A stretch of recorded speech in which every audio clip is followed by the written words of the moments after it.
Hey, CrossFit Inconceivable, welcome to today's workout. We've definitely got one that's going to be very gnarly today in terms of the ground to overhead movements. So if you have a dumbbell or an object that you would like to use for our one arm devil's press or for our two arm ground to overhead, now is a great time to find that object. You can use one dumbbell. I'm going to be using a med ball here to do ground overhead. Something that's going to be fairly light enough for you to pick up with one arm. And we're going to be incorporating that in the warm-up today. So we'll start with just kind of a general warm-up. Let's do some wrist circles to start. Back and forth a few times just to get a little bit of joints loosened up here. And we'll move into some elbow circles. Back and forth. Maybe about 10 or so in each direction. Let's move into some big shoulder circles, front and back.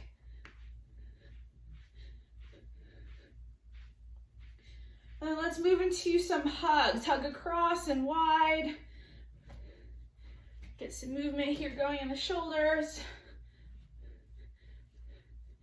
Let's do one twist. So we're going to take one palm up, other arm we're going to turn so that the palm's facing up. And then we're going to twist and turn each palm so that they're rotated back upwards to the ceiling. So do a few of these Egyptian twists here with me.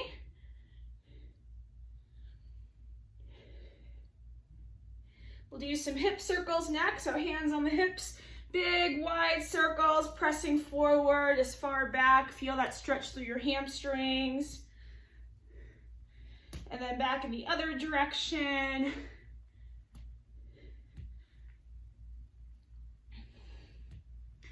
And then we'll move down to some knee circles next. So we'll go to the knees and we'll circle side to side. Again, just kind of warming up our joints here.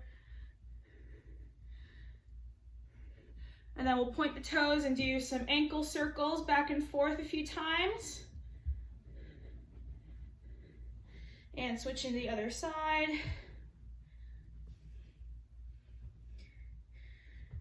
All right, let's start warming up the hamstrings a bit more. Bend down, reach to the floor, and then we're gonna reach up to the ceiling and repeat that a few times. Just keeping the legs fairly straight as you reach down.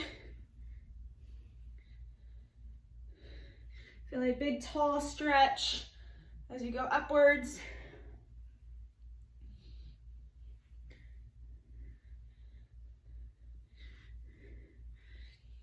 Let's get some split stance good mornings. So let's have one foot just slightly staggered in front of the other foot. Front leg is straight, hands behind the head, and we'll fold, keeping the back flat, setting the butt back. We did a few of these yesterday in the workout, either with the dumbbell death march or the good morning. So hamstrings are probably feeling pretty tight if you did that yesterday.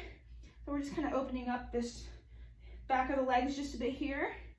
Go ahead and switch sides. We'll stagger the other foot forward, keeping it straight. Don't lock it out though. You're gonna send the butt back, hinge forward, and feel that stretch through the back of your leg that's in the front. Big chest. You can also do hands on the hips too. You don't have to have hands behind the head. All right, we'll move into some Samson lunges. So we'll lunge forward. Reach tall, good side stretch, turn and twist in each direction, and switch legs. Reach tall, drive the hips forward, twist in either direction. Let's get about 3 or 4 here on each side.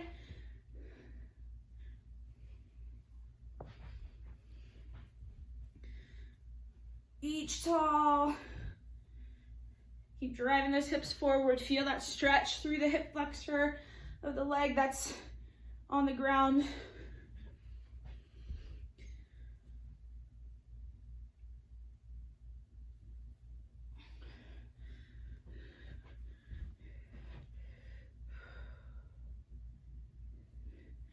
All right, let's move into some Spider-Man lunges.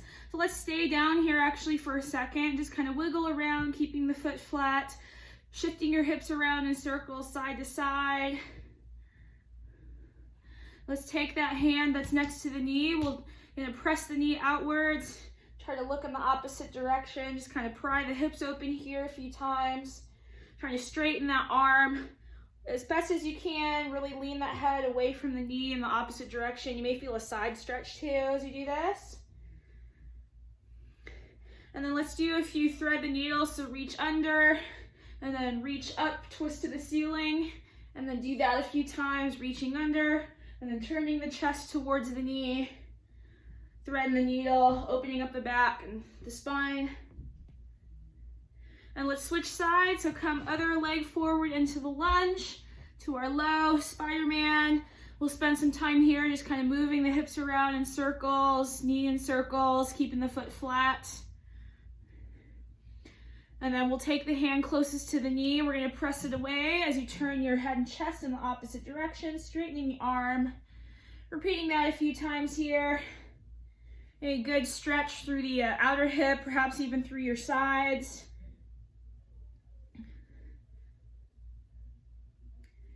And then let's do some thread the needle. So with that same hand, reach up to the ceiling, twist and turn towards the knee, and then thread it underneath. Get that shoulder as low as you can to the floor. And then we'll reach up and do that a few times, just getting our spine opened up a bit here, getting a little bit more depth through our hip crease.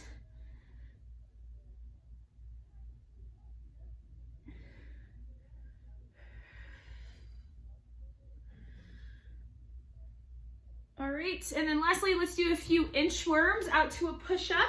So we're gonna hinge forward, starting from a standing position, walk the hands out, come to a push-up, and then we'll walk the hands back, straight legs to the feet, and stand.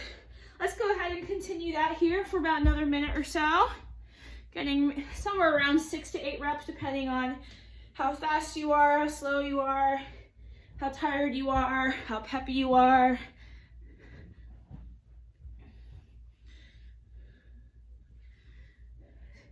Let's get a good stretch here through the back of the legs and start to warm up your chest for our devil's press, the bottom portion where we do a push-up before we pick it up overhead.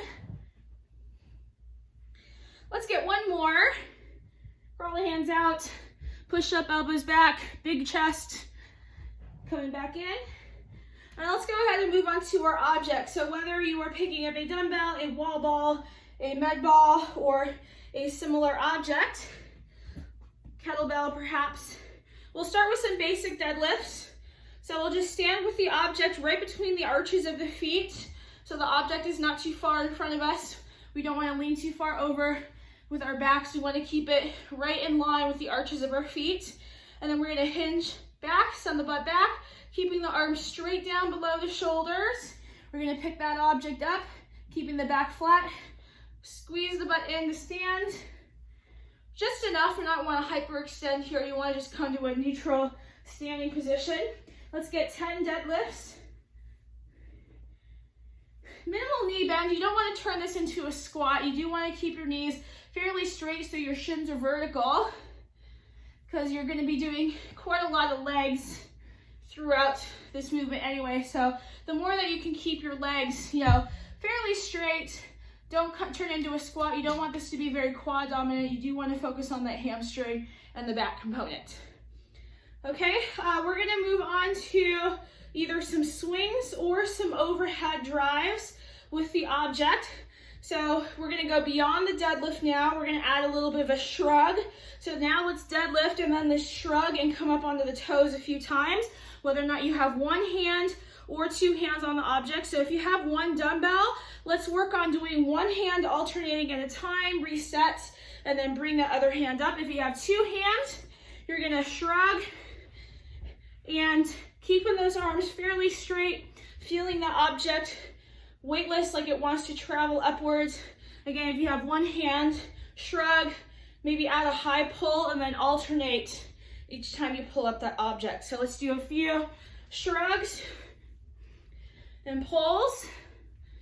If you have a kettlebell, you're going to be swinging it outwards just a little bit, so from the floor, and perhaps swinging it slightly outwards. And then let's move into some overheads. So if you have one dumbbell, you're going to be hinging back with that one hand. You're gonna be lifting high with the elbow, so make sure that you extend your hips and knees first, keeping that back flat. You don't wanna come down with a rounded back. You always wanna keep your shoulders above your hips. Extend, pull high with the elbow, and then we're gonna punch overhead, locking out the arm as soon as possible. If you have one object, you're gonna shrug and then press it overhead with the arms. You do want to make this more of like a push press rather than a snatch. The devil's press is more of a push press upwards. So you're continuing to press the arm, not rebending the legs at the top. So you're going to extend, you're going to squeeze the butt, straighten the legs, shrug, press overhead, and then hinge the hips back to return. From a side view, making sure you're keeping the shoulders above the hips. You don't want the shoulders to drop below. You want to keep enough bend to the knees so that your shoulders are about the same plane or even slightly higher than the hips without turning it into a squat. So that means keeping your chest proud and forward rather than facing the floor. Okay, lastly, we're going to finish up. Let's do 5 burpees without an object. So we're just going to go chest to the floor and a little hop at the top. So chest to the floor, jump those feet up and a hop. If you jump your feet wide, so I usually jump my feet up to where my hands are rather than narrow. It's going to be a lot faster to come out of the bottom of that. Jump the feet wide. Let's get a couple more burpees here, 5 total. And then I'm going to meet you at the next video where we're going to go over the workout. All right, see you there.